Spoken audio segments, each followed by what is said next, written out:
Eh bien bonjour et bienvenue sur cette vidéo de formation niveau 2 de solo. Et niveau 2 de solo égale niveau 1 d'Access, puisqu'on va plonger un petit peu dans la partie immergée de l'iceberg solo avec donc l'outil de base de données de Microsoft, à savoir Access.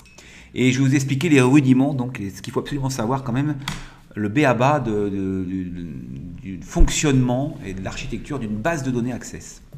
Donc je vais créer une base de données vide, tout simplement, que je vais appeler n'importe quoi, test, peu importe. Alors le format Microsoft Database, c'est l'ancien, ça c'était jusqu'à 2003, et après c'est devenu ACCDB, Access Database. Ça ne change pas grand chose pour notre démonstration, voire même rien du tout. Alors, toute base de données Access se compose en fait de 5 éléments. Des tables, des fichiers, on appelait ça à l'époque, ce qui contient les données, des formulaires, c'est-à-dire des masques de saisie ou de consultation, des états, c'est-à-dire tout ce qui va sortir à l'impression, des macros, on ne les abordera pas ici parce que je ne suis pas vraiment un pro macro, et des modules qui sont des bouts de code que l'on peut vraiment, là cette fois-ci en Visual Basic for Application, VBA, on peut développer n'importe quoi. Donc on va prendre un cas très simple, là je suis donc sur les objets, on le voit, type d'objet, on va avoir donc des tables, ah puis j'ai oublié, pardon, excusez-moi, des requêtes bien évidemment, c'est-à-dire la possibilité d'interroger nos données. Donc on va illustrer très rapidement comment on crée une table, comment on crée une requête, comment on crée un formulaire, un état, et puis là on ne le voit pas, il y a les modules en plus qui sont donc tous les bouts de code vraiment en Visual Basic. Alors déjà, il faut savoir un truc, c'est que quand je lance Access, il y a deux façons de présenter les choses. Soit en onglet comme ça, c'est-à-dire que chaque élément de Access va être présenté en onglet. Ce n'est pas ma présentation favorite, moi je préfère quand on passe dans Options, ici, Options et base de données active, non pas mettre en document onglet, mais en fenêtre superposée. Solo est totalement développé en fenêtre superposée, ce n'est absolument pas en onglet, donc je vais mettre OK. Il faut absolument rouvrir la base de données, donc je vais la fermer et la rouvrir. Et donc vous voyez, on ne voit plus l'onglet là, et donc on a nos objets ici, et je vais créer la première chose, une table. Donc on passe par le bouton créer, et ici il y a des assistants à la création. Moi je vais vous créer une table sans assistant, création de table directement sur l'équerre ici, pour créer une table par exemple, imaginons client. Donc maintenant on va définir quels sont les champs qu'on va, les différentes zones, si vous voulez, qu'on va avoir besoin de définir dans notre fiche client. Alors ça va être par exemple, évidemment, le nom de la société. Alors, on a le nom du champ. Ici, le type de données, ça peut être du texte long, c'est-à-dire le champ mémo à longueur infinie. Un champ numérique de toutes sortes, ça peut être de l'entier, du réel, date et heure. Monétaire. Numéro automatique, on le verra, c'est pour créer des clés primaires. C'est un numéro qui s'auto-alimente, qui s'auto-numérote. Une case booléenne, on appelle ça oui ou non. Un objet OLE, on ne les verra pas ici. Et éventuellement un lien hypertexte, un lien vers un document externe à la base de données, PDF, document Word, document Excel, voire même site internet, etc. Donc le nom d'une société, par définition, c'est un texte court. Et ici, un texte court ne peut pas dépasser 255 caractères. Au-delà, c'est un texte long, c'est-à-dire un champ mémo. Bon, il est très clair que, alors fut un temps, il y a de ça 20 ans, vous n'étiez peut-être pas né, si vous écoutez cette vidéo, vous êtes peut-être jeune, et il y a 20 ans, il fallait qu'on détermine au millimètre près et au digit près la taille de nos champs, parce que plus les champs étaient prévus être longs, plus ils prenaient de place.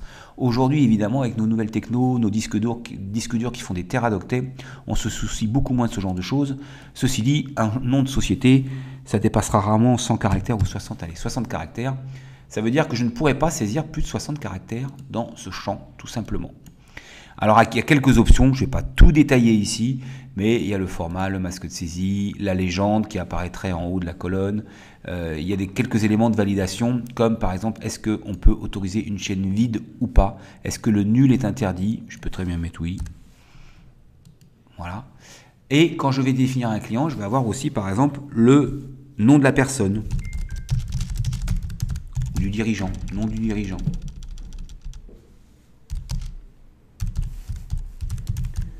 Et puis on va mettre prénom du dirigeant. C'est du texte aussi, on est d'accord.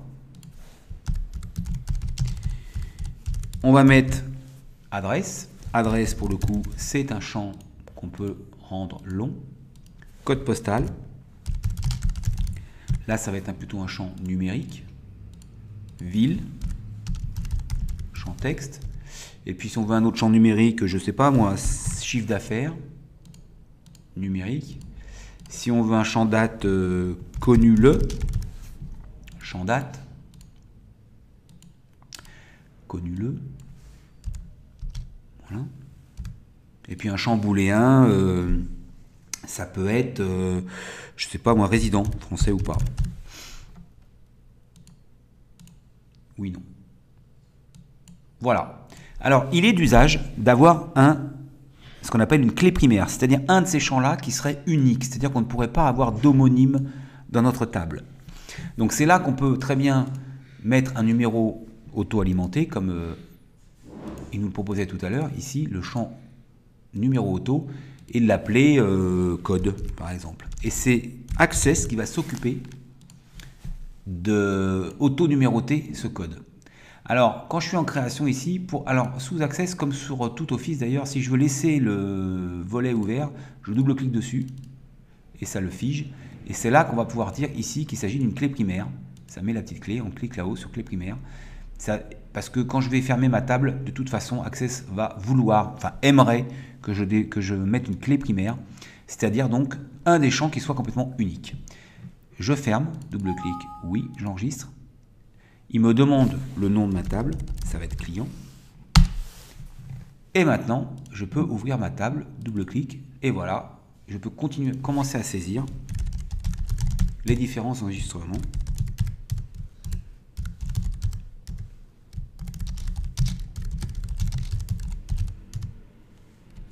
Là, je suis dans un champ numérique, on l'a vu. Si je mets des lettres, il ne va pas vouloir. Donc, c'est lui qui me force à mettre des chiffres. Ville. Connu le. Là, c'est pareil. Si je mets une date qui n'existe pas, il va me jeter. Il va vouloir une date. Et sur tous les contrôles de la date, d'ailleurs, il me propose même un petit calendrier. Résident, oui. Et là, toujours sur, mais ça c'est vrai sur Solo, donc c'est vrai sur Access, bien évidemment, on a le petit crayon qui permet de valider cet enregistrement.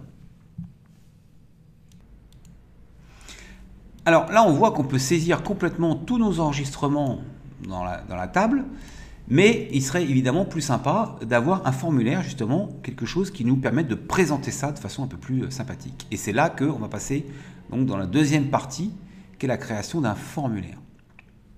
De la même façon, je vais donc créer un formulaire, et ici, je tombe sur un formulaire complètement vierge. J'aurais pu très bien prendre l'assistant et il m'aurait créé un formulaire de toute pièce à partir de cette table. Je préfère partir d'un formulaire complètement vierge. Et ici, en haut à gauche, le petit carré, je double-clique dessus et j'ai sur le côté droit ce qu'on appelle la feuille de propriété. Et là, il y a énormément de choses qui nous permettent de définir la façon dont fonctionne notre formulaire, les couleurs de notre formulaire, qu'est-ce qui va se passer quand j'ouvre le formulaire, quand je le referme, quand je le modifie, etc. Donc en fait, c'est classé par type, il y a le format, ça va être la taille, est-ce que je veux l'auto-centrer par exemple, on peut s'amuser à ça. Auto-centré, c'est quelque part là-dedans. Excusez-moi, les propriétés du formulaire sont en haut à gauche. Les propriétés de la section détail de ce qu'on veut mettre dedans, c'est quand je clique dessus. Donc si je reste sur le formulaire, je voulais le mettre auto-centré, c'est là. Je peux double-cliquer pour changer la valeur ou pour en laisser déroulante. Voilà, je l'ai mis en auto-centré. Un formulaire, soit c'est un formulaire sur lequel j'ai juste des boutons qui vont me lancer des traitements, soit, et c'est ce qu'on veut faire là, il lui faut une source. C'est-à-dire quelle est la source de mon formulaire, quels sont les enregistrements que je veux voir figurer sur mon formulaire. Et donc le premier élément que j'ai dans Données là-haut, c'est évidemment la source. Et là, je peux très bien choisir ma table directement client. Et quand je vais être ici en mode création, je vais avoir la possibilité ici ajouter des champs existants. Comme il a reconnu que la source de mon formulaire c'était client, il me propose les champs que j'ai définis dans ma fiche, dans ma table client. Et donc je peux les prendre tous d'un coup, les porter ici. Il va me mettre les intitulés ici. C'était les fameuses légendes que j'aurais pu changer tout à l'heure.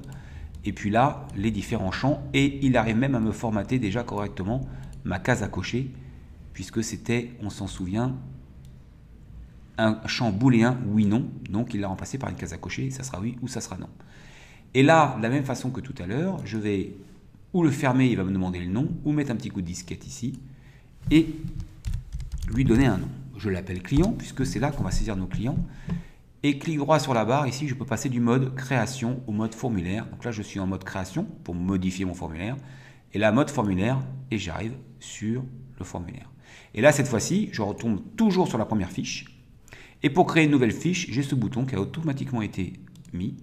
Ça va me mettre nom de la société, on va prendre un autre société. Je ne sais pas du tout comment s'appelle le nom du patron de la SNCF. Donc on va l'appeler Jean. Voilà.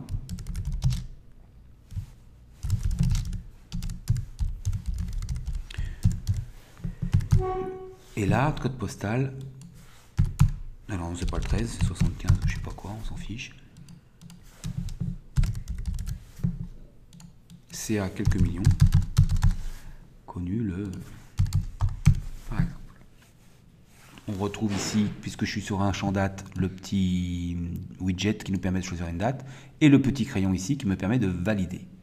Donc ce qu'il faut comprendre maintenant, c'est que j'ai deux fiches, que j'y accède comme ça, comme un peu sur un magnétophone, et que si je retourne sur ma table, j'ouvre ma table, et j'ai deux fiches qui correspondent à la source de mon formulaire. Je repasse en mode création parce que l'idée d'avoir un formulaire va me permettre de justement formater un peu les champs pour que ce soit plus sympa à saisir, plus joli à saisir. Et donc par exemple ici, quand je suis en mode création, c'est format, pardon, je vais pouvoir mettre ça en gras et en rouge. Clic droit, mode formulaire, et voilà mon formulaire qui a une autre tête. Et je peux comme ça organiser complètement la saisie. Je peux prendre plusieurs contrôles, les bouger, les mettre ici. Voilà un autre formulaire. Et je peux donc choisir, par exemple, sur mon détail, dans format, griser par exemple le fond. C'est pas très joli, on va le mettre plus. Voilà. Je peux prendre mes contrôles, mes étiquettes, on appelle ça. En fait, chaque type de contrôle porte un nom un peu particulier. Ça, c'est une étiquette et ça, c'est ce qu'on appelle une zone de texte. Pourquoi une zone de texte? Parce que si je double-clique, comme je l'ai fait tout à l'heure, double-clic, ça m'ouvre ma feuille de propriété, ici sur le côté droit, qui correspond à la totalité de mon formulaire. Mais je peux très bien aller ici, dans le champ qui s'appelle nom de la société, et j'ai plein de propriétés également qui vont permettre de gérer la taille, la couleur, qu'est-ce que j'ai le droit de saisir dedans, qu'est-ce que j'ai pas le droit de saisir dedans, éventuellement qu'est-ce qui se passe quand j'ai les événements, qu'est-ce qui se passe quand j'ai mis à jour ces champs, après avoir mis à jour, si je le modifie, si je ne le modifie pas, quand ma souris arrive dessus, quand ma souris part de ce champ. Donc j'ai plein de... Et comme par exemple dans autre, j'ai un truc sympa qui est l'infobulle quelque part. La texte barre d'état, c'est ce qu'il va y avoir écrit en bas. On le voit, la message à afficher dans la barre lorsque le contrôle est activé. Donc par exemple, barre d'état, ça va être renseigner la raison sociale de l'entreprise. Et puis il y a aussi ici, quelque part, l'infobulle. Elle est où l'infobulle? Là, ici. Donner le nom de l'entreprise. Je repasse en mode formulaire. Et quand je vais survoler le champ, il doit y avoir l'infobulle, voilà, donner le nom de l'entreprise. Et quand je clique dedans, en dessous, il y a marqué renseigner la raison. Bon, je me suis un peu trompé, j'ai fait des fautes de frappe. Renseigner, ça c'est ce qu'on appelle la barre d'état. Et il y a plein de propriétés comme ça. Je vous laisse les fouiller. Qui concernent le format. Ici, évidemment, quand je suis dans le format, je pourrais très bien mettre un contour plus gros, un contour en rouge, un remplissage en bleu clair. Voilà, tout ça, c'est ce qui concerne le format de mon champ. Alors, on n'appelle pas ça un champ dans Access, on appelle ça un contrôle. En fait, on est dans du développement un peu objet, et ça s'appelle un contrôle. Ce contrôle est de type texte, c'est-à-dire, là, il y a tous les types de contrôles qui sont ici, en haut, sur la barre d'outils. Donc ça, c'est une zone de texte. On va avoir les étiquettes, ça, c'est une étiquette. On va avoir des boutons. Je vais pouvoir faire un bouton, par exemple, pour ouvrir ou pour fermer mon formulaire, par exemple. Ou imaginons que je veuille faire un bouton qui me permette de créer, si par exemple ça, j'ai pas envie de le donner à mon utilisateur en bas, et j'ai envie d'avoir un bouton créer, eh bien, clic droit, propriété, enfin mode création, je vais aller sur les propriétés de mon formulaire, et quelque part dans format, je vais avoir ici boutons de déplacement, ils sont ici. Les boutons de déplacement, c'est le 1 ou 2 qu'on avait. Si je mets non, je repasse, vous voyez, j'ai plus de boutons de déplacement. Donc je peux plus créer là, à ce moment-là. Alors bien sûr, il y a toujours des menus en haut, des barres qui me permettraient de le faire. Mais imaginons que j'ai envie de faire un bouton nouvel enregistrement. Je vais prendre ce bouton, ce contrôle, je vais tracer mon bouton, tout simplement, sur mon formulaire. Et là, je vais laisser Access me guider. Là, je vais faire une opération sur enregistrement. C'est non, c'est déplacement entre enregistrement, opération sur formulaire, je cherche, c'est nouveau que je cherche. Non, c'est celui-là. Ajouter un nouvel enregistrement, j'étais dessus. Opération sur enregistrement, ajouter un nouvel enregistrement. Suivant. Ici, je peux très bien avoir un bouton, atteindre nouveau, c'est ce qu'il a mis là, c'est pas très joli. Je peux d'ailleurs afficher toutes les images et voir ce qu'il a d'autre à me proposer comme icône, on va dire. Vous pouvez aussi aller chercher une image sur votre disque dur en .bmp, .bitmap, et puis vous pouvez mettre du texte. Donc je vais mettre nouveau par exemple. Là il me donne un nom, on en reparlera, vous pouvez le laisser, par défaut il vous trouve un nom qui est le nom en fait du module, du bout de code qu'il va y avoir derrière. Alors je vais l'appeler nouveau pour qu'on aille le voir tout à l'heure, c'est pas du tout obligatoire, vous faites terminer. Et là ça y est, vous avez un bouton nouveau. Et Access est occupé de tout, si je fais nouveau, eh bien, je suis déjà dans un nouvel enregistrement. Et maintenant, on va mettre voilà, une autre société. Je valide avec mon petit crayon. Et donc, si je vais sur ma table, j'ai donc bien maintenant 3 enregistrements. D'accord ? Mais j'ai plus rien pour me balader. Donc, on pourrait très bien aussi, si on a envie de recosmétiser complètement nos formulaires, créer un bouton suivant, créer un bouton précédent. Le parti que j'ai pris, et là je fais tout de suite une aparté avec Solo, c'est de, autant que faire se peut, ne jamais créer des fonctions que Access nous propose en standard. Donc vous ne trouverez jamais un bouton nouveau dans Solo, ni un bouton suivant, ni un bouton précédent. Et pour cause, il suffit dans le paramètre de notre formulaire, on l'a vu tout à l'heure, de rafficher les boutons de déplacement. Et j'ai plus besoin de mon bouton nouveau puisque je l'ai en dessous. Tout est déjà fait, premier, dernier, ça me compte mes enregistrements. Donc je vois pas l'intérêt de refaire des boutons qui prennent du temps, qui prennent de la place, qui sont moins ergonomiques. Donc en plus que là, il y a en plus chercher. Donc si je cherche SNCF, tout est déjà prévu ici pour chercher dans ma base. Donc je vois pas l'intérêt, moi personnellement, je trouve Access est un produit extraordinaire. Donc j'ai laissé tout ce qui était bon dans Access, je l'ai laissé sans avoir à le redévelopper évidemment pour Solo proprement dit. Ça c'était une parenthèse très très importante.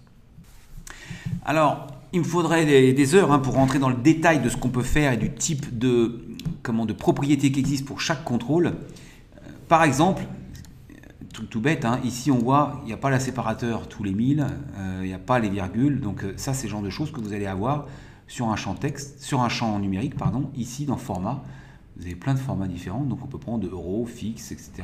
Moi je prends souvent standard, qui va me mettre 2 décimales et la séparation tous les 1000. Voilà. Donc vous pouvez absolument tout changer en termes de format, en termes d'alignement. Donc dans le format, vous avez déjà pas mal de choses ici pour les polices, pour les fonds, pour la tête qu'ont vos contrôles. Et puis toujours aller dans la feuille de propriété. Alors elle s'efface, si je veux la remettre, double-clic dessus ou clic droit, feuille de propriété. Et alors il y a même la possibilité ici de faire clic droit, mise à jour, mise en forme conditionnelle. Alors là c'est un peu plus compliqué, mais ça vous permet, pourquoi pas, de le mettre en gras ou de le mettre dans une autre couleur si une condition est respectée dans le formulaire sur lequel je me trouve. Typiquement, je sais pas moi, numéro, tiens, si je fais, on va voir nouvelle règle, valeur du champ supérieure à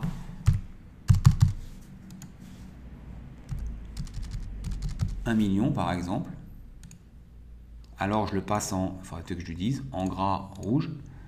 OK, OK. Et vous allez voir, le champ va changer. Là, il est en gras rouge. Et là, il est en noir. Et s'il est à 1 200 000, il va passer en rouge automatiquement. Voilà. C'est ce qu'on appelle donc du mise, alors je ne sais plus le terme, on se met dessus, clic droit, mise en forme conditionnelle. Et vous pouvez ajouter comme ça des conditions, des différentes règles qui vont formater vos différents contrôles. Un formulaire peut se présenter sous forme ici de fiche. Et puis quelquefois on aime faire des formulaires qui se présentent sous forme de liste. Alors je vais faire un copier-coller de ce formulaire. Je retourne ici. Alors on peut tout afficher, il suffit de mettre tous les objets, comme ça j'ai tout. Copier-coller. Et je vais lui donner un autre nom de formulaire client liste par exemple. Clic droit, mode création. Et là, je vais passer sur, au niveau du format de mon formulaire, en formulaire continu. Ça veut dire quoi? Vous allez voir tout de suite. C'est que là, voilà, j'ai des enregistrements, les uns au-dessus des autres. Alors évidemment, on a tendance plutôt à les présenter autrement. C'est-à-dire qu'on fait sauter toutes les étiquettes et on va se les mettre comme ça. Ça, je peux le faire sauter, on a dit qu'on n'en a pas besoin. Alors, je vais vous faire voir une chose. Quand je veux aligner ça, je peux faire ça, ça, ça, ça, ça.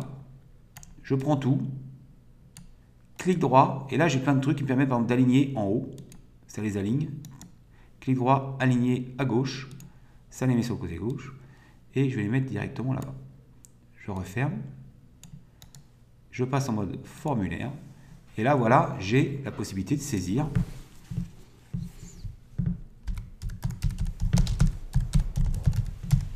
Là, je trahis mon âge, parce que ça ne s'appelle plus comme ça.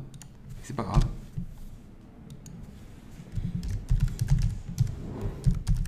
Là, je saisis directement, en ligne, directement mes différents enregistrements. Donc, ce sont deux modes de saisie différents dans mon formulaire.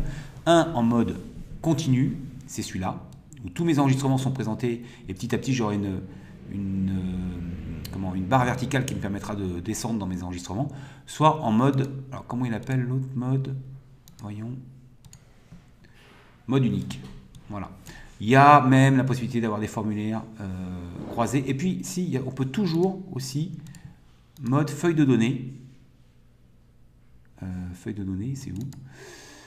Pourquoi je n'ai pas mode feuille de données? Où là, on se retrouve davantage, comme sur Excel par exemple, avec même la possibilité ici de faire disparaître des colonnes, si je veux bien. Clic droit, masquer les champs. Même la possibilité, pourquoi pas, de figer les champs, un peu comme sur Excel. Vous voyez, ça fige la première colonne. L'avantage de ça par rapport à la table, toute bête, c'est que je vais pouvoir faire justement des conditions, des mises en format différents. Je vais pouvoir quand même travailler sur mes contrôles. A contrario de là, la table, où là, je ne peux pas du tout changer les polices, changer et puis actionner tel ou tel truc. Quand je dis actionner tel ou tel truc, c'est que très rapidement, quand on fait du dev, et là, on passerait là très rapidement le niveau 1 au niveau 2, enfin plutôt du niveau 2 au niveau 3, c'est-à-dire du niveau initiation access au niveau perfectionnement. Imaginons que je veuille faire quelque chose lorsque mon CA dépasse 10 millions. Du style, êtes-vous sûr que votre chiffre d'affaires dépasse 10 millions? Que je veuille mettre, par exemple, un message. Et bien dans ce cas-là, je vais être obligé de faire un bout de code. Donc imaginons qu'ici, CA, dans événements, je vais dire après mise à jour. Donc j'ai plein encore une fois, d'événements qui peuvent être déclenchés en fonction de ce que je fais sur mon logiciel. Et je vais faire un bout de code. Alors certains aimeraient faire les macros, je ne vais pas passer par les macros, parce que je trouve ça dommage d'aller sur les macros quand on connaît un peu le code. Et le code, c'est pas si compliqué que ça. Je vous invite vraiment à vous intéresser au code, au VBA. Allons-y, on va essayer. Là, je fais code, donc 3 petits points, et je prends tout de suite générateur de code. Et je tombe sur directement le Visual Basic. Alors on retrouve tout à l'heure notre bouton nouveau, puisque j'ai supprimé le bouton, et ça n'a pas supprimé le bout de code qu'il y avait en face, et qui était juste cette fonction en fait, do command, go to record, aller à l'enregistrement, à senior rec, c'est-à-dire un nouvel enregistrement. Je peux le virer parce que j'ai viré le bouton. Et ici, entre mon private sub, c'est-à-dire le début de la fonction et la fin, je vais marquer un petit message. msgbox, espace, êtes-vous sûr que blablabla. Et là, j'ai des options avec le bouton que je vais mettre. Alors, par exemple, OK, non. Alors, on va faire OK, only ou OK cancel. Je peux faire OK ou je peux faire cancel. Je dois avoir un yes no. Voilà, yes or no. Je fais entrer. Là, j'ai pas mis de condition. Ça va me le faire dès que je vais sortir de mon contrôle. Là, je vais faire 5 millions. Et il me pose la question. D'accord? Donc, il me pose la question, même si ça fait 2 euros, il me pose la question. Pourquoi? Je n'ai pas fait de condition. Si je voulais mettre une condition, clic droit, mode création, je retourne dans mon bout de code. Et là, on va mettre une autre fonction. If, si le champ sur lequel je me trouve, qui s'appelle CA, est supérieur à 1 million, par exemple, alors, on va mettre le message. Donc là, j'ai fait une condition. Là, j'ai fait votre premier bout de code. Là, si mon CA est supérieur à... Alors, j'ai mis 1 million ou pas? Oui, j'ai mis 1 million. Êtes-vous sûr? Fin. Bon, il ne se passera rien si vous répondez oui ou non, parce que je n'ai pas dit ce que je voulais faire en cas d'un oui ou en cas d'un non. Mais là, si je fais 500, il ne se passe rien. Alors que si je fais 1 200 000, il me pose la question. Voilà un premier bout de code. Alors évidemment, ça c'est sans fin. On ne va pas rentrer non plus sur ce niveau-là. Mais c'est juste pour vous expliquer que fabriquer des formulaires, c'est très simple finalement. Ils sont toujours source d'une table. On va voir tout de suite que ce n'est pas toujours le cas, parce que je peux très bien avoir un champ calculé qui ne provient pas de ma table. Ça, c'est mon CA. Il peut être par exemple hors taxe. Je vais faire un copier-coller, CTRL-C, CTRL-V, et je vais mettre plus bas CA TTC. Et je vais multiplier sur mon formulaire ça par 1.20 pour me donner ça. Donc je vais dans ce truc-là, et la chose la plus importante quand on est dans un contrôle, c'est de donner sa source. La source, là, c'est l'un des champs, parce que j'ai fait un copier-coller, l'un des champs de ma table client. Or, moi, je voudrais que la source, ce soit égale CA multiplié par 1.20. CA, il le connaît, puisque c'est le champ CA qui contient CA. Je fais entrer. D'accord? Et ça sera toujours égal automatiquement. Je m'explique. Voilà, là, quel que soit ce que je mets ici, dès que je valide, ou même dès que je sors d'ailleurs, dès que je sors du champ, il me recalcule ça. Pourquoi? Parce que la source de ça est une formule de calcul qui provient, si vous voulez, des autres champs. Et ça, c'est très important parce qu'on s'en sert énormément également dans Access, dans une base de données, pour afficher quelque élément qu'on soit. Alors, ça pourrait être des champs, enfin, l'affichage pourrait être très très varié en fonction des informations. Je ne sais pas, il n'y a rien qui me vient à l'esprit comme ça. Qu'est-ce que je pourrais vous citer comme exemple? Par exemple, si vous voulez connaître depuis combien de jours on a connu le client, je peux très bien faire connu depuis. Et là, je vais mettre source, je vais mettre égal la date d'aujourd'hui moins connu le. Alors, les champs, il est d'usage, les noms de champs, de les mettre entre crochets. D'accord? Donc, date moins connu le, c'est-à-dire la date du jour. Là, c'est -1, pourquoi? Parce que j'ai mis le 28 et qu'on est le 27 aujourd'hui, voilà, tout simplement. On est le 27-11 quand je fais cette vidéo, donc si je mets le 1-11, voilà, tout de suite, il me met 26 jours. Et si je mets le 1-1-2000, il me calcule le nombre de jours qui me sépare de 2000 à aujourd'hui, tout simplement. Enfin non, oui, c'est-à-dire de 2000 à aujourd'hui. Ok? Donc, des champs qui proviennent de la table, soit des champs que je calcule et qui me permettent d'afficher des choses et des machins sur mon formulaire.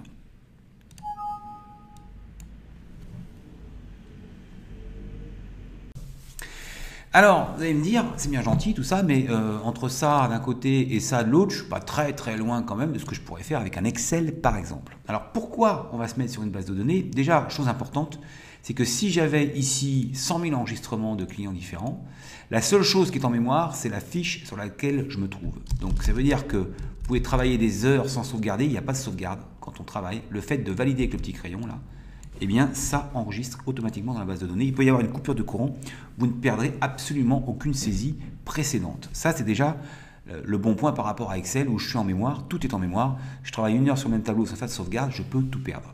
Mais c'est évidemment pas ça du tout la plus grande valeur ajoutée. On va le voir tout de suite quand on commence à avoir plusieurs tables. Imaginons maintenant que je veuille suivre mes rendez-vous faits par client. Donc, je vais créer rapidement une nouvelle table. Allons-y, création. Ah non, pardon, je me suis trompé. J'ai création d'une table. Et donc, on va mettre rendez-vous. Donc, on va mettre RDV le. On va mettre un ID tout de suite. On va prendre les bonnes habitudes. Donc, numéro RDV. Et on va mettre un champ automatique avec une clé primaire. On va mettre rendez-vous le, une date. On va mettre commentaire. Champ long, texte long. On peut raconter notre vie. Qu'est-ce qu'on peut mettre d'autre? Je sais pas moi. À relancer, par exemple. Oui ou non?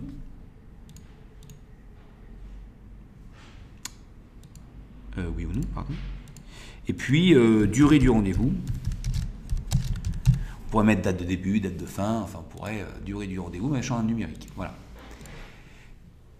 Ça, c'est très bien, mais il faudrait quand même que je sache à quel client, évidemment, ce rendez-vous est lié. Donc, je vais mettre client.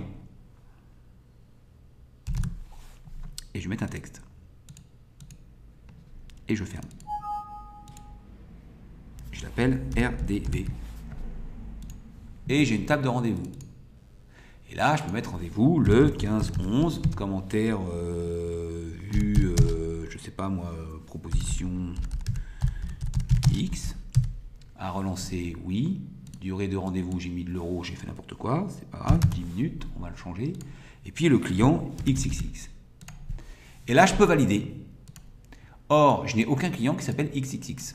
Et donc, c'est là que on va rentrer vraiment dans le cœur de ce qu'est une base de données relationnelle. Access est un outil de SGBDR, système de gestion de base de données relationnelle. On va créer une relation entre cette zone-là et cette zone-là, ou plutôt ce code-là, d'ailleurs. Alors là, on voit que le code est unique, c'est mon code client, d'accord? Et là, j'ai mis de l'alphanumérique. Donc déjà, c'est une erreur. J'aurais dû mettre, si je veux faire un lien entre ce champ-là de ma table rendez-vous et ce champ-là de ma table client, code, il faut absolument que ce soit le même type. Donc ça, c'est du numérique, même s'il est auto-numéroté. Donc ici, je vais mettre du numérique. Il va me jeter sûrement. Eh bien oui. Pourquoi? Parce que j'avais mis XXX dans un champ numérique et ça, il n'aime pas. Donc il l'a enlevé, il l'a supprimé. D'accord? Donc, ici, je peux mettre 2 pour dire c'est lié au client 2. Mais je peux mettre 99. Il n'y a rien pour l'instant qui empêcherait de mettre un code client qui n'existe pas. Donc on va regarder ce que c'est qu'un MCD, un modèle conceptuel de données, c'est-à-dire la relation qui existe entre les différentes tables. Et ça, vous allez le trouver dans outils de base de données, relations. Il nous propose les tables. On va mettre client, on va mettre RDV. Voilà mes deux tables avec mes champs. Et je vais donc dire que ce champ-là est lié à mon code. Je le tire et je le lâche. Et là, il me dit, voulez-vous appliquer l'intégrité référentielle, c'est-à-dire obliger absolument à ce que lorsque je saisis un rendez-vous, je mette un numéro d'un client qui existe. Voulez-vous mettre un jour en cascade, parce que j'aurais très bien pu, par exemple, le mettre sur la nom de société, et si mon nom de société change, et bien que ça change tous les rendez-vous qui sont en amont avec le nouveau nom. Et voulez-vous effacer en cascade, ça veut dire si j'efface un client, est-ce que j'effacerai aussi les... Alors, j'ai fait dans le mauvais sens, autant pour moi. C'est dans ce sens-là qu'il faut le faire. Voilà. Est-ce que si j'efface un client, j'efface aussi tous les rendez-vous qui y correspondent? D'accord? Je mets oui, je mets non, c'est comme vous voulez. On peut mettre créer oui. Alors, évidemment, il faut que les tables soient fermées pour que ça marche. Je vais fermer mes tables.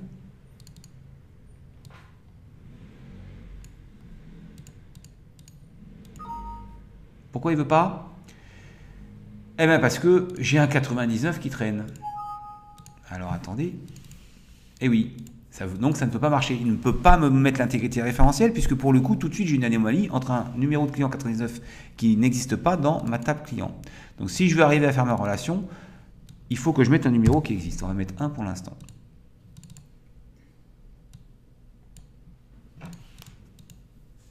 Cette fois-ci, ça passe. J'ai une relation. Je ferme. Et donc, si je mets 99 ici, ou si je saisis un nouveau rendez-vous, allons-y.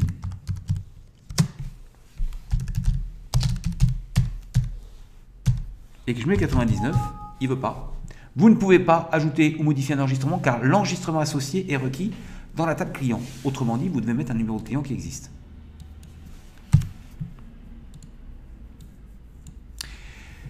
Donc, on a créé une relation là réelle entre nos clients et nos rendez-vous. Ce qui serait intéressant sur ce formulaire-là, c'est d'avoir en dessous les rendez-vous de ce client.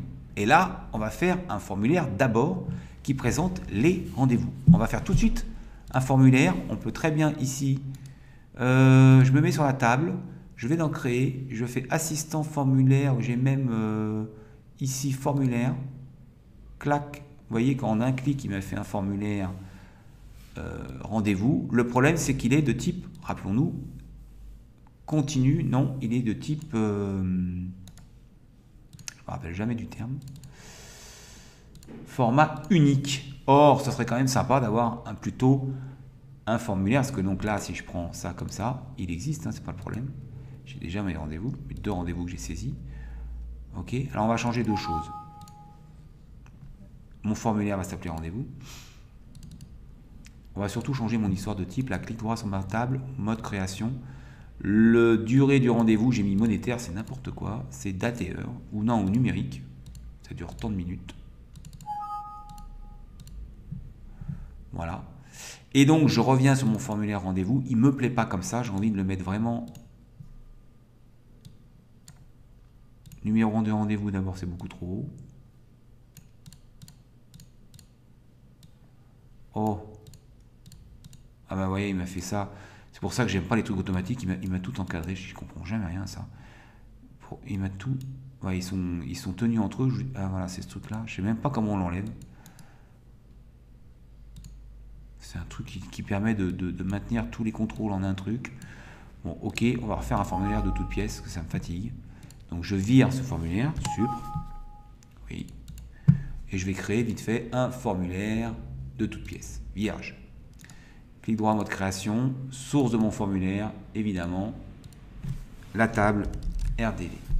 Mode de formulaire, tout de suite je passe en mode continu. Et on va mettre ici, créer quel champ. On va amener tous ces champs-là. Eh bien, voilà. Et une fois qu'ils sont là, on va les retoucher un peu. Le numéro, la date bien sûr, le commentaire bien sûr, à relancer, je peux le mettre là, durée ici, en dessous, pourquoi pas, et le client, pour l'instant on va le mettre là.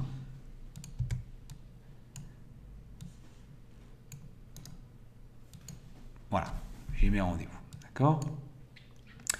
Et donc, c'est ça que je voudrais afficher en dessous de mon client sur le formulaire pour pouvoir suivre les rendez-vous d'un même client sur le même formulaire. On est d'accord? Ben, c'est très très simple. Je renomme mon formulaire RDV. Je passe en mode création de mon formulaire client. Je l'écarte.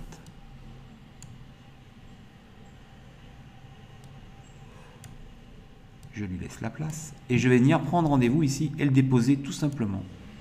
Ici. Je le retaille. Et je vais aller voir tout de suite une fonction très importante. Clic droit, propriété. Dans données, je vais définir ici. Ah, il l'a fait lui-même d'ailleurs, mais il s'est trompé. Non, il ne s'est pas trompé. Eh bien, il ne s'est pas trompé parce qu'on a fait la relation avant. C'est pour ça que c'est bien de les faire avant. Il a vu que le champ pair, c'est-à-dire ça, code, et là, ici, le nom de ce champ s'appelle client, le champ fils, me permet tout de suite d'avoir un lien entre le sous-formulaire, on appelle ça un sous-formulaire, puisqu'il est sous-formulaire du formulaire principal client, et il va afficher que les rendez-vous du client sur lequel je me trouve, grâce à ce petit paramètre dans données, qui définit quel est le champ pair du formulaire principal, et quel est le champ fils du sous-formulaire. Vous allez voir. Voilà, là j'ai le rendez-vous 1, là j'ai test 2, et sur le troisième, j'ai pas de rendez-vous. Si je saisis un rendez-vous tout de suite, par exemple en date du 15-2, teste le 15.2 sur RATP. Je valide. Si je fais précédent, suivant, on voit que les rendez-vous suivent. Et en plus, il vient me mettre automatiquement 3 ici, parce que j'ai fait un lien, justement, champ père, champ fils. Si je tape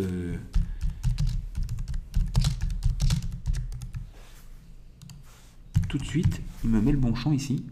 C'est pour ça que, quand je repasse en mode création, ce champ-là, finalement, n'apporte rien, puisqu'il est automatiquement géré par Access.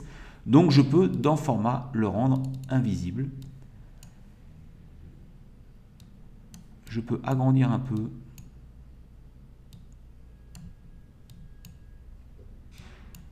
Mon champ, mon sous-formulaire. Peut-être réduire un peu ça. Et je passe en mode création. Et voilà. Je peux saisir maintenant mes rendez-vous.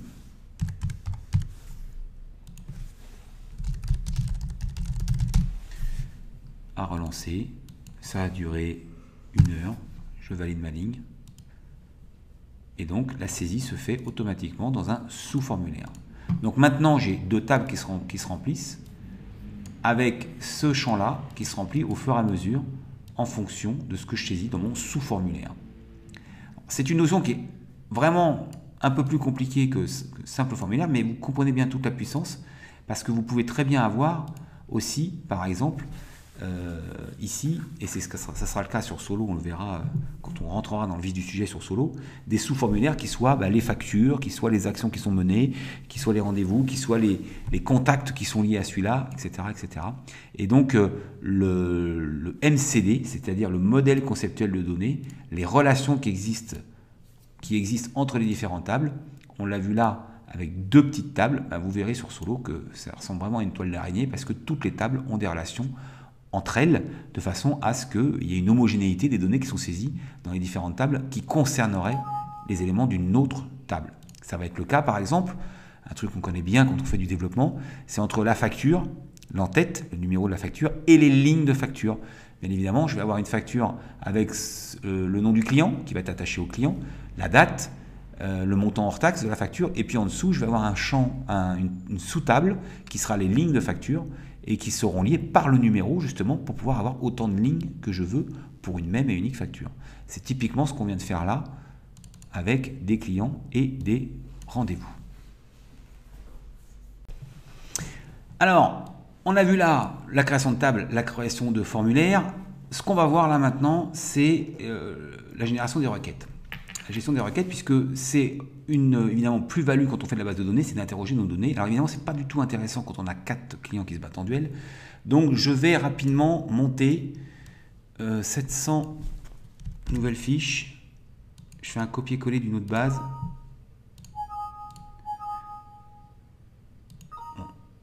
Bon, à peu près. Donc je suis allé chercher un fichier que j'avais, j'ai fait un copier-coller. Si les colonnes, si vous avez d'ailleurs tout de suite des tableaux Excel à monter, vous les montez, il faut surtout que les colonnes soient dans le même sens.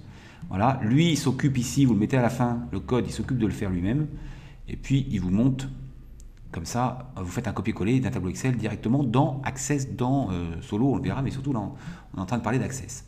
Donc là j'ai 726 contacts. Donc déjà, si je vais ici et que je lance mon fournisseur,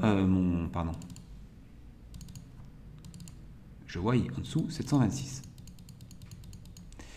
Et donc c'est maintenant qu'on va s'amuser à utiliser les requêtes. Les requêtes, ça sert à interroger mes données. Alors il y a un truc déjà qui existe en Access qui est absolument génial, qui est le clic droit, qui me permet de filtrer les informations. Donc par exemple, si je voulais tous mes clients dans le 97, je pourrais faire clic droit dans le code postal, égal à 97, différent de 97, inférieur. J'ai même commence plus petit que... Ah non, mais ça c'est un chiffre. Alors j'ai mis un chiffre, donc c'est une mauvaise... voilà.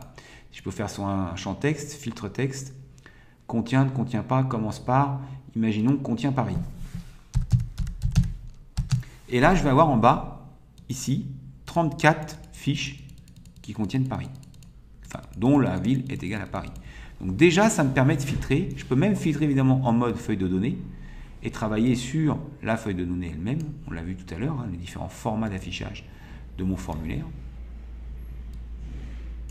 Et pourquoi pas faire un mailing, si j'avais renseigné l'emailing du emailing ou du mailing par téléphone. Donc ça permet de filtrer.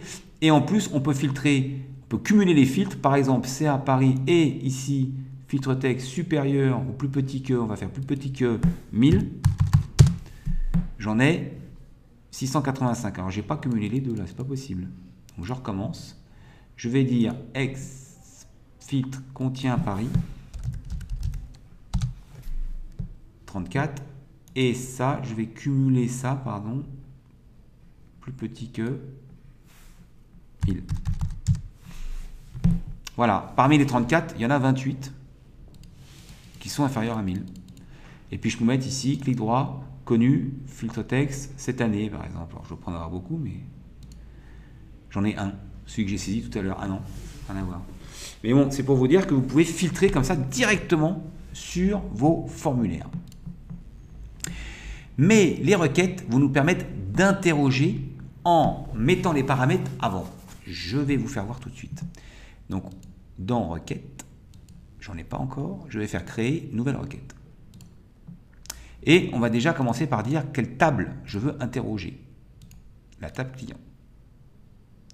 Et là, je peux très bien dire déjà quel champ je veux voir. Par exemple, le nom de la société, le nom du dirigeant et le code postal uniquement. Et je veux les codes postaux qui... Alors, c'est dommage, j'ai pas mis un texte. J'aurais dû mettre un texte. D'abord, j'aurais dû sur un code postal parce que le code postal 01800, par exemple, ça sera 1800. Il est incapable de mettre le 0 non significatif. Donc, retenez cette info. D'ailleurs, on va le changer tout de suite. Je ne vais pas pouvoir... On va y revenir. Table. Client. Là, d'ailleurs, ça va nous faire un cas d'école sur le code postal qui est ici. Tous ceux qui commencent par 0 ont sauté. Ça, c'était 06156. D'accord? Pourquoi? Parce que j'ai mis un champ numérique, c'est une erreur. Code postal numérique, on va le remettre en texte. Ça ne va pas lui poser de problème. Il va nous remettre les chiffres dans un champ texte. Ça, c'est aucun problème. J'enregistre d'abord. Pas de souci. Il nous aligne à gauche, signe que c'est du texte. Par contre, il ne nous a pas mis les zéros. Ça, c'est sûr. Ici, il faut que je remette le 0 à la main. Et évidemment, j'en ai 726. Je risque d'y passer du temps. Ça va nous faire un cas d'école pour remettre comment je vais faire pour remettre les zéros automatiquement sur les champs des codes postaux qui font que 4 caractères. Ben, c'est typiquement avec une requête qu'on va faire ça. Alors, on va d'abord voir une requête interrogation, puis on fera une requête mise à jour tout à l'heure. Donc, je retourne dans créer requête. Je reprends ma table client, puisque c'est là-dessus que je veux travailler pour l'instant. Et donc, je voudrais, par exemple, le nom de la société, le nom du dirigeant, je l'ai mis 2 fois, le code postal et le CA, et je veux que les codes postaux qui commencent par 75. Ben, je peux mettre dans critères. En fait, la première ligne, c'est les champs. Deuxième ligne, c'est la table dont provient ce champ. Le tri, je peux les trier par ordre croissant, par exemple, ou par ordre décroissant de CA, par exemple. Ensuite, c'est est-ce que j'affiche ou pas cette colonne? Les critères de filtre. Donc là, je veux comme 75 étoiles, ça veut dire commence par 75 étoiles. J'aurais très bien pu mettre 75 001. Tout de suite, j'interroge, exécuter. Et là, j'ai les deux fiches qui ont 75 001. D'accord? Si je repasse et que je fais 75 étoiles, ça veut dire qu'il commence par 75. D'ailleurs, Access me met tout de suite comme. Là, je vais avoir que je fasse exécuter ou passer en mode feuille de données, ça revient exactement au même. Et là, donc, par ordre décroissant de codes postaux, de chiffre d'affaires, il me donne les 35 qui commencent par 75. Je peux ensuite, d'ailleurs, les retrier A à Z ou les filtrer. Je veux, par exemple, ici, clic droit, filtre texte, plus petit que 1500. Je peux encore, à l'intérieur d'une requête, faire des filtres. La requête m'ayant permis, quand je monte en post-création, d'abord de dire quel champ je veux voir figurer, quels sont les critères en dur que je veux, et ensuite je pourrai encore filtrer à l'intérieur une fois que j'ai lancé ma requête. Alors, ici j'ai mis en dur 75, mais je pourrais très bien, par exemple ici, faire une question, c'est-à-dire plus petit, CA inférieur, inférieur ou égal à la question que je me pose. CA inférieur à, point d'interrogation. Donc là, il va me faire un filtre, mais il ne connaît pas ça, la réponse à ça. CA inférieur. On met entre crochets et il va me poser la question. Regardez. CA inférieur à 2000. Je donne la réponse et il fait le filtre. Là, c'est inférieur à 2000. Je repasse en mode création, je réexécute. Là, je risque d'avoir tout le monde. Voilà. D'accord? Et je pourrais mettre entre supérieur et inférieur. Et on peut très bien s'amuser à ça. Inférieur à et supérieur à. Alors, supérieur ou égal. CA mini, point d'interrogation. Et inférieur à CA maxi, point d'interrogation. Il va me poser donc deux questions quand j'exécute. CA mini, par exemple, 100. CA maxi, 1500. Et là, il me trouve tout de suite les enregistrements de la table client qui correspondent à ces critères. Ce qui ne m'empêche pas, encore une fois, et j'ai mis 75. Ce qui ne m'empêche pas, par exemple, de dire je veux que ceux qui commencent par G, clic droit, contient G ou commence par G. Et là, je continue à filtrer au sein de ma requête. Alors, un truc très important, c'est que ça, je vais lui donner un nom. On va l'appeler, je ne sais pas moi, analyse CA. C'est le nom d'une requête.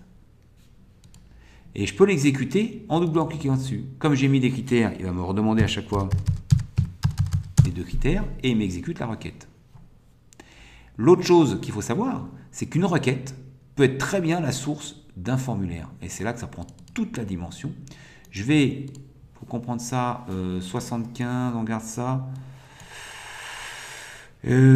Pourquoi pas, pour l'instant on garde ça. Allez, on garde ça. Donc je vais créer un formulaire, créer formulaire, vierge. Et cette fois-ci, en source de mon formulaire, je ne vais pas mettre une table, mais je vais mettre analyse CA, je vais mettre ma requête. Si je passe en création, je vais avoir les champs de cette requête. On retrouve ce qu'on a vu tout à l'heure. Je vais me les mettre, on va me dire à quoi ça sert par rapport à la table. Je vais vous faire voir à quoi ça sert.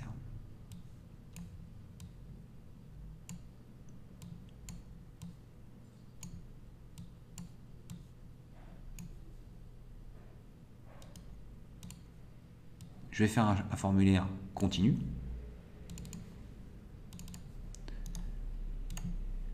Évidemment, comme mon formulaire a une source qui est une requête et que dans ma requête j'ai des questions, il va me poser les questions avant de lancer mon formulaire et il me présente. Alors, qu'est-ce qu'il y a entre la différence entre ça et ça? Eh bien, toujours pareil par rapport à tout à l'heure entre la table et un formulaire, c'est que ça, je peux très bien faire de la présentation. Par exemple, je vais faire n'importe quoi, mais mise en forme conditionnelle, comme on a fait tout à l'heure, nouvelle règle, expression. Je veux que si CA est supérieur à 1000, alors on le passe en gras et rouge. Par exemple.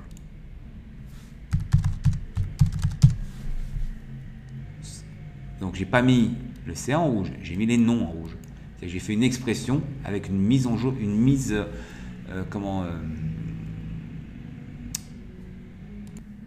avec une mise en forme conditionnelle, pardon.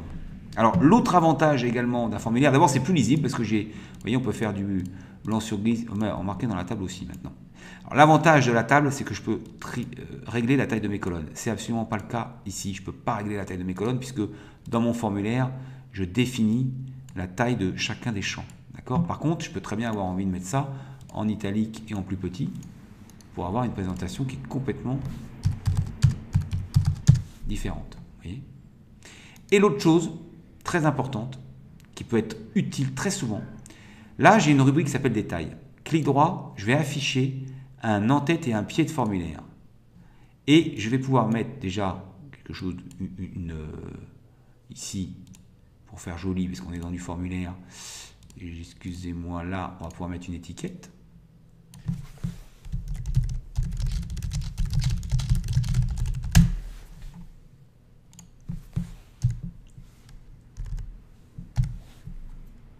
Que je peux formater comme je l'entends.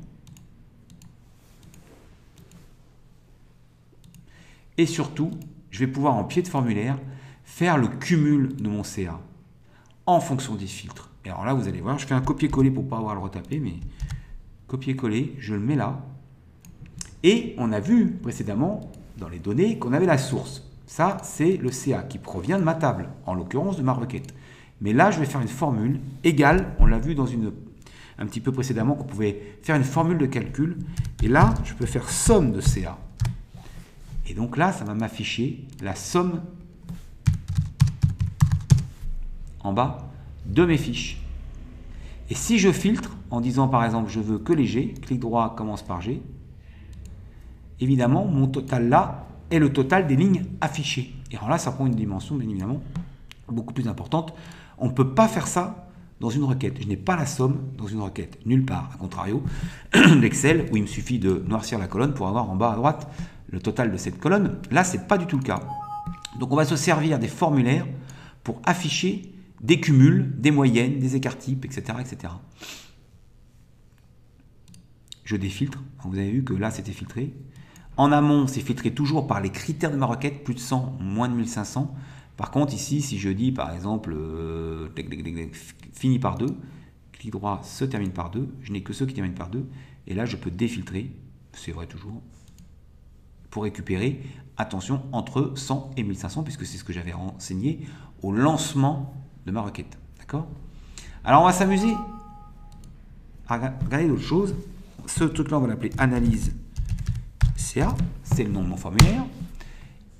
Maintenant que j'ai un formulaire qui s'appelle analyse CA, il est basé sur ma requête. Je peux double-cliquer dessus. Ça me demande mes deux critères. Parfait. Mais je pourrais très bien envie maintenant d'avoir un menu qui me lance mes clients et qui me lance mon analyse CA. Comment on va faire ça? On va créer un formulaire de toute pièce qu'on va appeler menu, création formulaire, vierge, clic droit mode création, et on va faire un bouton qui ouvre client et l'autre qui lance analyse CA. Très simplement, créer, création, bouton, je mets mon bouton, et là, opération sur formulaire, ouvrir un formulaire, suivant, lequel client, suivant, ouvrir le formulaire. Ici, je pourrais très bien aller choisir une icône, un dessin sur mon bouton ou mettre le texte. Je lui donne un nom ou pas. Moi, je veux bien lui donner des noms. J'ai un premier bouton. Je prends bouton, deuxième bouton, ouvrir formulaire, analyse CA.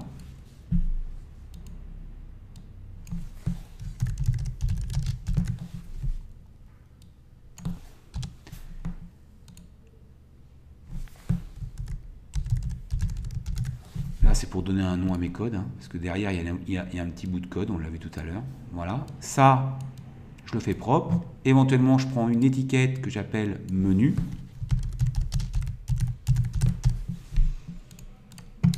Je lui change un peu sa police. Je fais un truc sympa. Je cadre mon formulaire au nombre de boutons et à la place que je veux qu'il prenne. Je mets un coup de disquette ici pour enregistrer mon formulaire. Je vais l'appeler menu. Je fais OK. Et maintenant, j'ai un formulaire. Ça s'ouvre comme ça. On va enlever les boutons on a vu tout à l'heure, les boutons de déplacement. On va enlever ce qu'on appelle ici à gauche le sélecteur. Pourquoi? Parce que je n'ai pas d'enregistrement, je n'ai pas de table, je n'ai pas de requête en source de ce formulaire. Et puis, je vais corriger ma faute d'orthographe. Ça sera pas plus mal. Menu général. Double-clic ici en haut à gauche, on s'en rappelle, ça vient dans les feuilles de propriété. Ici, dans les données, j'ai pas besoin de... Attendez, c'est dans format, je sais jamais. Barre de défilement, j'en ai aucune. Ensuite, bouton de déplacement, j'en ai pas besoin. Afficher l'extérieur, j'en ai pas besoin. Est-ce que je veux qu'il soit dimensionnable ou pas? Pas forcément. Donc, je vais mettre très simple. Et là, il va prendre exactement la forme que je lui donne là maintenant. Voilà, je ne peux plus le dimensionner, c'est beaucoup plus propre. Fichier client, ça m'ouvre mon fichier client. Fichier analyse, ça me pose la question. Et ça m'ouvre ma requête. Ça m'exécute ma requête et ça m'ouvre le formulaire qui est lié à la requête.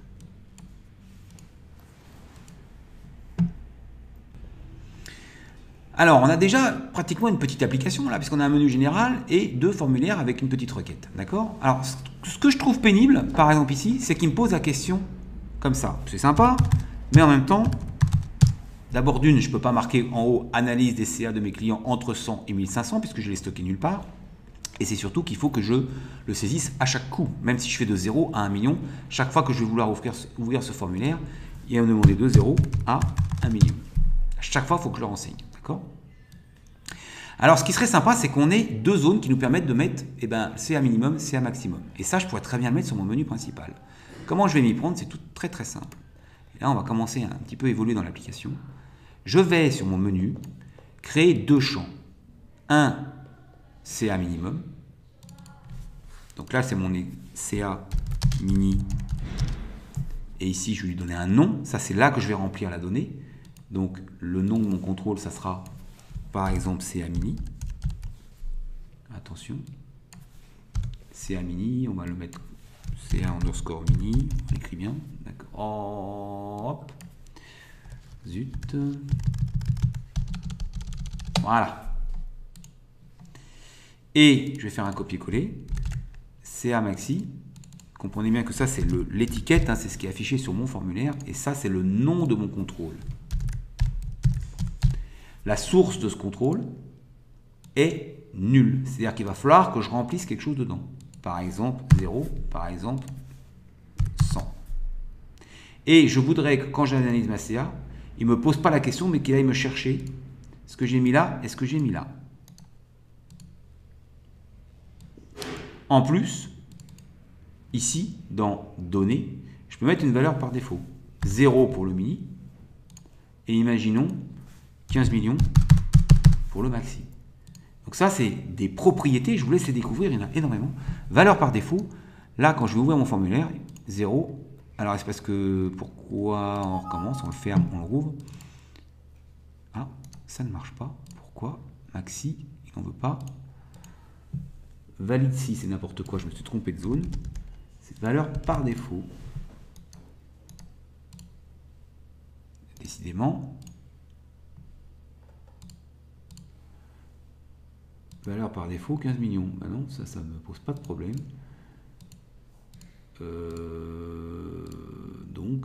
Donc.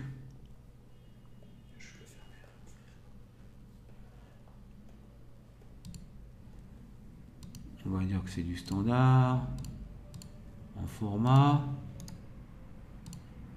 Il n'aime pas mon 15 millions? Comment ça se fait ça? Il y a une raison à tout. Quand vous avez un problème comme ça, cherchez jusqu'à ce que mort s'en suive. Il y a une raison à tout. Dans Access, pardon. Donc pourquoi ce champ-là, CA maxi, il a décidé valeur par défaut? Peut-être parce que c'est trop gros, j'y crois pas une seconde.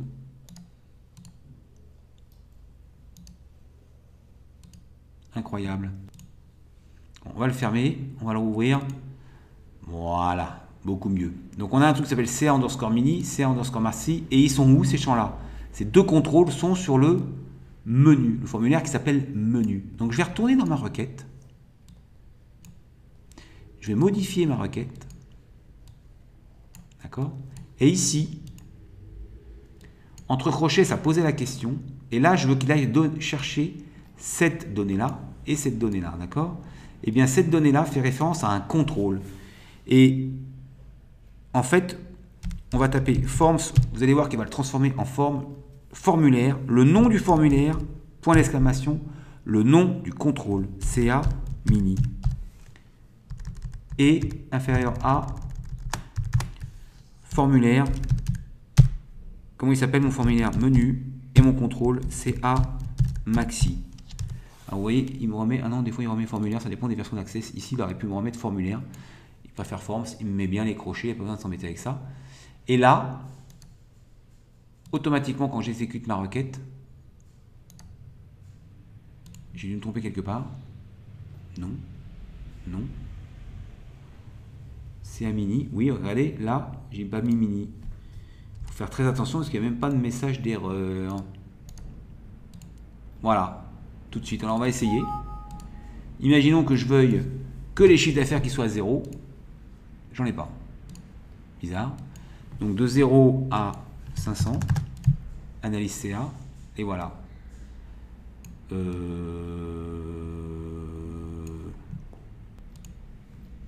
Pardon, là j'ai mis 5000, donc celui-là il sort. Si je mets 1000, voilà, j'ai que ceux qui sont inférieurs à 1000. Et j'en ai quand même à 0. Donc je suis étonné qu'ils ne me mettent pas. Si je fais 0 à 0, ah, parce que j'ai mis strictement. Alors c'est là qu'il faut faire très attention. Si je mets 0, là j'ai supérieur ou égal à 0 et inférieur ou égal. Parce que sinon c'est strictement. Donc si vous voulez faire quelque chose bien et que vous voulez tous les chiffres d'affaires à 0, voilà, là j'ai les 18 fiches dont le chiffre d'affaires est à 0.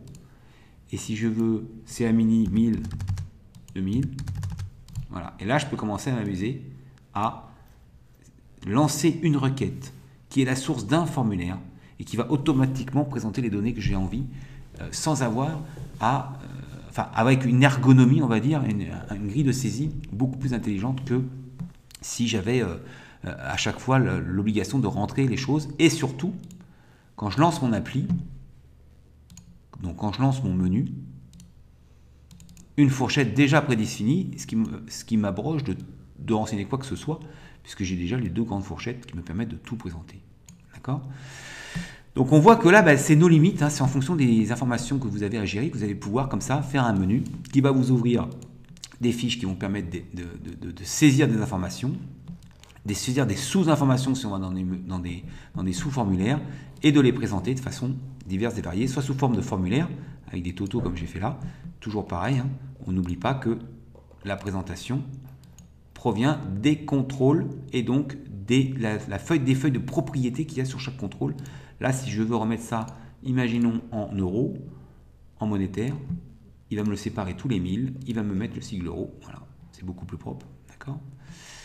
Donc c'est là qu'il faut travailler sur tout ce qui est ergonomie, présentation de vos différents champs, de vos différentes tables, de vos différents contrôles.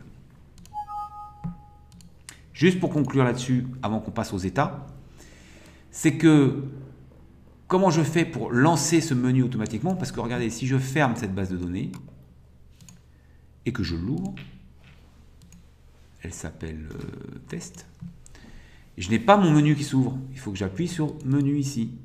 Eh bien, c'est vraiment l'exception qui confirme la règle. Je vais faire une petite macro. Alors, je ne sais même pas où elles sont, mes macros d'ailleurs. Tellement je ne m'en sers pas. Pourquoi elles ne sont pas là? Macro. Bon, créer une macro. On a ça là quelque part. Putain, je m'en sers tellement. Pourquoi j'ai pas mes macros? Macro là, pardon, excusez-moi. Et là, créer macro, je vais faire ajouter une option. Alors, je m'en sers jamais, donc on va faire ouvrir formulaire. Je crois que ça existe quelque part. Ouvrir formulaire. Ce formulaire s'appelle menu. Et c'est à peu près tout. Je referme.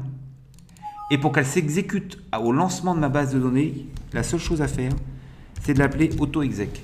Auto-exec, la macro qui se lance automatiquement à l'ouverture de ma base de données. Je la referme. Je l'ouvre. Et là, il m'ouvre mon menu.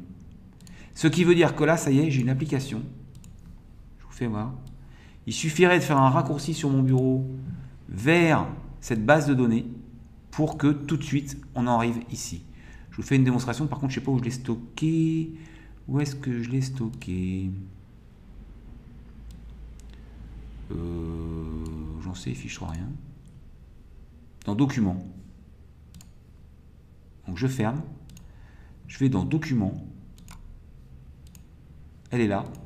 Je fais un raccourci sur mon bureau.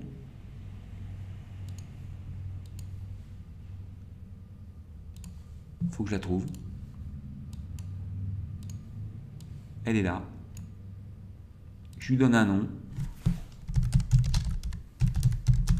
Éventuellement, je change l'icône. Je double-clique dessus. Ça lance Access. Et ça lance l'auto-exec. Et voilà mon application. Pour peu que j'ai pris soin de fermer mes onglets là, dont j'ai pas besoin, pas toujours, ça dépend, c'est vous qui voyez. Et j'ai mon application qui me permet là déjà de travailler. Voilà une application faite en moins d'une heure sous Access. J'espère que ce début vous a été profitable. On va regarder vite fait quand même, je vous avais promis de regarder aussi le dernier point qui concerne les états.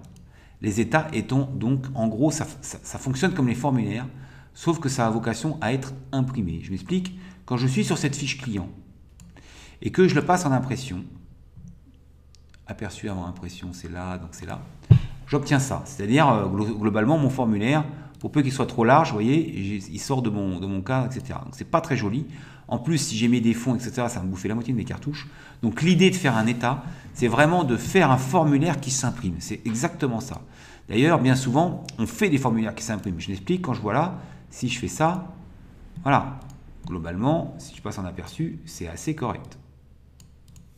Donc faire un état, ça serait tout simplement proposer, on va le voir avec des fonctions un petit peu plus importantes en termes de sous-totaux. Par exemple, on peut faire des sous-totaux dans un état, ce qu'on ne peut pas faire dans un formulaire. Mais globalement, si mon formulaire tient dans une page A4, autant imprimer directement le formulaire. Si maintenant mon formulaire ne tient pas dans une page A4, ça vaut le coup.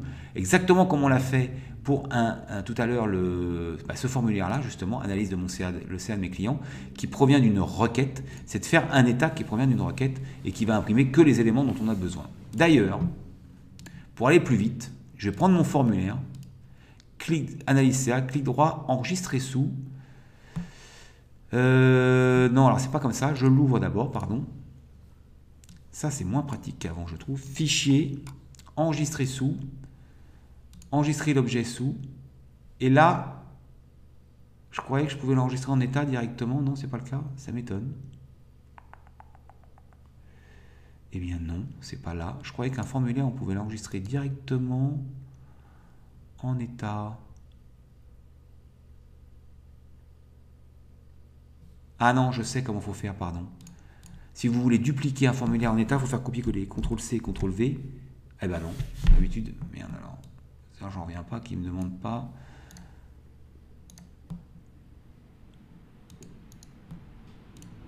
Non. Alors, je suis très surpris. Donc, ça veut dire qu'il va falloir qu'on crée un état. Bon, c'est pas grave, on va créer un état. Allons-y. Ce que je vais faire, c'est que je vais copier là la source. Analyse CA. Créer état. Il est où mon état? État, ici, toujours pareil, un peu comme donc on va faire état vide. Je passe en mode création, je double-clique là, je prends analyse CA, éventuellement je reprends ça, copier, je le colle dans détail, coller, ça m'évite de tout refaire. Le titre, copier, coller, voilà. Alors l'état, lui, il est automatiquement en mode continu. C'est-à-dire qu'il va afficher de toute façon les enregistrements les uns après les autres. Je peux même prendre le total, copier, je le copie, alors pas en bas de page. Il faut créer un bas de rapport.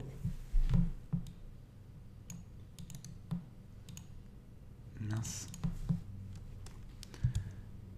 Ah bah là j'ai fait n'importe quoi. Copier, coller, voilà. Je fais attention que ce soit, si je veux que ça tienne dans un 21-29,7 inférieur à 19 cm, disons. Et voilà mon état qui tout de suite, lui, passe en impression.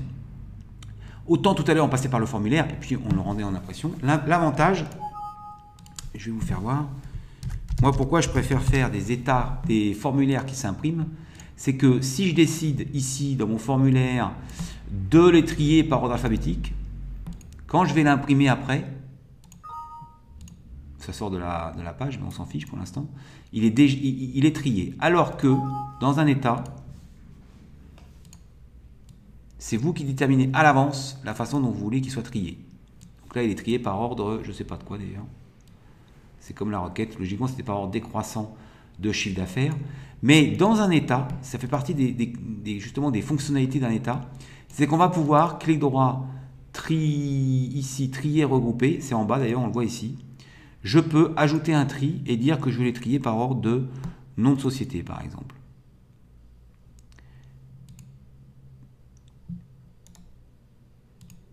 Voilà. J'aurais très bien pu les mettre par ordre de CA. en allant du plus grand au plus petit ou du plus petit au plus grand, par ordre décroissant. Voilà, ça va être tri par ordre décroissant. Alors, l'autre avantage, c'est, comme je vous l'avais dit, et en fait, pour moi, c'est le seul, si on a affaire évidemment à des formulaires qu'on pourrait interroger, trier, filtrer en amont pour pouvoir les présenter, c'est les sous-totaux. Par exemple, je pourrais très bien les trier par ordre de code postal. Valeur entière, je pourrais très bien dire par premier caractère, et je vais prendre les deux, par les deux premiers caractères. Alors, il me le propose même là. Donc, là, on est par ordre de code postaux. Les 75. Alors, j'ai mis des critères? Non. Pourquoi j'ai que du 75? J'en sais rien. Pourquoi j'ai que du 75? On n'a pas mis que du 75. Notre analyse. Je retourne dans ma requête. On a mis 75 quelque part? Ah oui. Dans la requête, il n'y avait que 75. Donc, j'enlève. Donc là, j'ai par ordre de code postaux. Voilà, ça commence par, je vous avais promis, alors c'est par ordre décroissant. On va les faire par ordre croissant. De Z en haut, de A à Z. Et là, on va avoir un problème. Il y a ceux qui n'ont pas de code postaux, les premiers clients qui n'ont pas de code postaux du tout. Et puis plus loin, voilà, on va avoir les 1, les 2, les 3, etc. Et mon problème, c'est que je n'ai pas les zéros. C'est ce que je vous avais expliqué tout à l'heure. Puisqu'on a changé notre champ numérique en champ alphanumérique et que les zéros non significatifs n'ont pas été pris en compte. Donc comment je vais faire pour rajouter les zéros? On va le faire. Petit cas d'école qui peut arriver à tout moment. Je vais faire une requête. Donc je retourne dans mes requêtes. Créer. Requête. Je vais prendre mes clients. Je vais prendre mes codes postaux. Et je vais prendre ici une valeur x 2 points. Je veux que ce soit la longueur de mon code postal. Donc, c'est une fonction qui s'appelle len, ou longueur, ou nombre de digits, on va voir en quoi. Le nom de mon champ. Les noms de champ entre crochets, surtout quand il y a des espaces. Si j'exécute cette requête, j'ai ici 5, ici 0, 1, etc. Et je vais avoir ceux qui en ont 4, ceux-là. Alors, je pourrais prendre égal, tous ceux qui sont égaux à 4. J'en ai 44 et mettre un 0 devant, à la main, puisque c'est ceux-là où le 0 n'a pas été pris. Ça va me demander 44 fois 20 secondes, au secours. Donc, il y a plusieurs formes de requêtes. Nous, on n'a vu que des requêtes de type sélection. C'est-à-dire que j'interroge ma base de données, mes différentes tables. Et en réalité, il y a d'autres formes de requêtes quand je suis en création. Il y a une requête, par exemple, mise à jour. Et donc, je veux que ma longueur de code postal en critère soit égale à 4. Je vais un peu vite, mais ma sélection, si je retourne, voilà, j'ai dit que je voulais que les codes postaux qui font 4 caractères. Comment je suis arrivé à ça? Nombre de caractères, de quoi? De code postal, et en critère 4. D'accord? Et maintenant, je vais faire une requête mise à jour, et je vais dire en mise à jour que je veux rajouter un 0 devant. 0, entre crochets, entre guillemets, pardon, et quoi? Et code postal. Et j'exécute cette requête. Attention, une seule fois. De toute façon, après, il n'y aura plus, si je repasse maintenant en mode sélection, il n'y a plus rien puisque tout est passé à 5. Puisque maintenant, je vais avoir ici, alors attendez,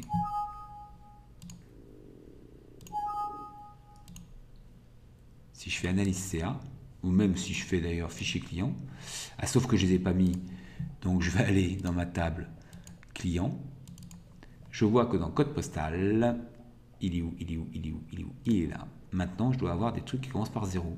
Voilà, ici 0. Et il suffit de les trier par ordre croissant. Et voilà, les 40. Si je fais clic droit, commence par 0. Je retrouve mes 44, non, il y en avait 47. 47, ah oui, il y avait 2 où il n'y avait rien. 47 champs qui commencent par 0. Un code postal qui commence par 0. Tout ça pourquoi? Pour maintenant revenir sur mon état. Ici, analyse, où je voulais faire un sous-total, pourquoi pas, du chiffre d'affaires par département, puisque les deux caractères de gauche de mon code postal sont les départements. Donc là, j'ai mis, il m'a mis code postal, trié par ordre, oui. Alors, tout à l'heure, j'ai mis 2, mais je ne sais pas où il est, on va voir si ça marche. Et je vais donc ajouter un groupe et on va faire un pied de groupe sans Toto, avec Toto.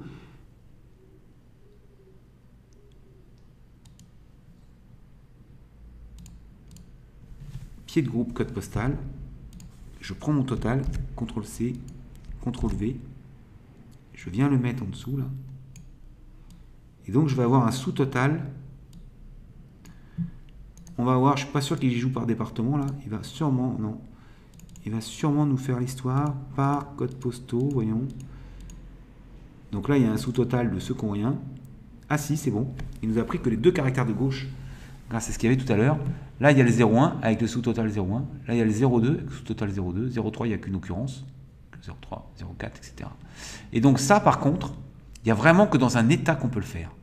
Sinon, dans un formulaire, on va être obligé de le faire des filtres pour avoir le sous-total, comme on l'a fait tout à l'heure avec un clic droit. Je veux d'abord le 0,1, je veux d'abord le 0,2, que là, je vais avoir un état bien fichu avec des sous-totaux.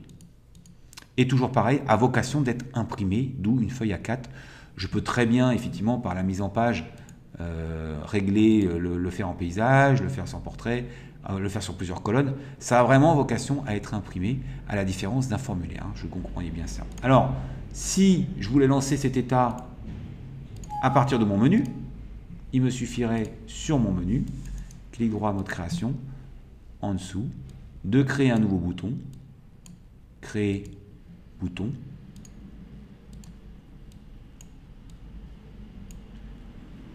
et là je vais faire sur état, ouvrir l'état,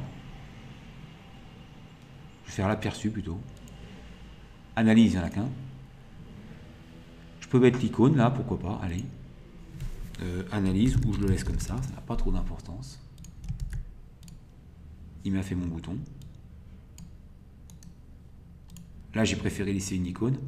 Je clique dessus et ça me lance mon état, tout simplement. Après, clic droit, imprimer. C'est vraiment à vocation d'être imprimé. On est bien d'accord avec mon sous-total. Alors, si je voulais pas les blancs, par exemple, comment je ferais? Alors, c'est une bonne question, ça. Parce que si je voulais pas les blancs et que je veux conserver les blancs, c'est-à-dire les clients qui n'ont pas de code postaux, dans mon analyse CA là, de mes clients, ça veut dire qu'il me faut deux requêtes, une en source de mon formulaire et une en source de mon état. Alors je vais vous faire voir quelque chose qui peut vous faire gagner un temps phénoménal. Pardon, c'est pas là. C'est dans mon état, tout à l'heure, on a vu que la source, c'était analyse CA. Retournons sur analyse CA. Vérifions ce que ça donne. Et là, j'ai bien les blancs. Et modifions cette requête. Par exemple, code postal différent de nul. Donc là, je suis en train de... Différent, c'est supérieur, inférieur. Différent de nul ou est pas nul. J'exécute. Là, j'ai pas les nuls. J'en ai plus que 448. Et si je fais trier par ordre croissant, je n'ai pas les nuls. D'accord? Mais je vais, si je valide ça, je vais avoir modifié ma requête analyse. Donc aussi la source de mon formulaire que j'interrogeais tout à l'heure. Alors, ce qui peut vous faire gagner du temps, c'est de passer clic droit ici, mode SQL. Et là, c'est l'interprétation dans un langage qui s'appelle SQL de ma requête. Je fais copier ce truc, copier. Je la ferme, je ne sauvegarde pas. Et en source de mon état, au lieu de mettre le nom de la requête, je fais coller. Je colle directement la clause SQL, le contenu de la clause SQL de ma requête. Et là, donc, je vais avoir une source de mon formulaire qui continue à avoir ceux qui n'ont rien là. Donc, il y en a 725, on le voit en bas. Et dans mon état, je n'ai que ceux, on le voit, il n'y a plus les blancs, que ceux qui ont le code postal de renseigner. Et quand vous allez passer en mode création de votre formulaire, de votre état, double-clic, en haut, je vois ma clause select. Il suffit pour le modifier d'appuyer sur les trois petits points à droite. Ça me rouvre ma requête.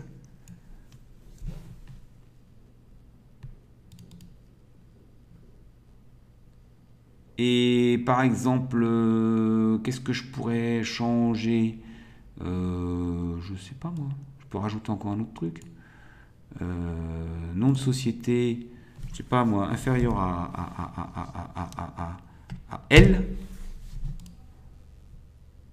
C'est-à-dire que les premières lettres de l'alphabet. Je fais oui, ça change la clause. Et là, j'ai plus que des noms de société qui sont inférieurs à L.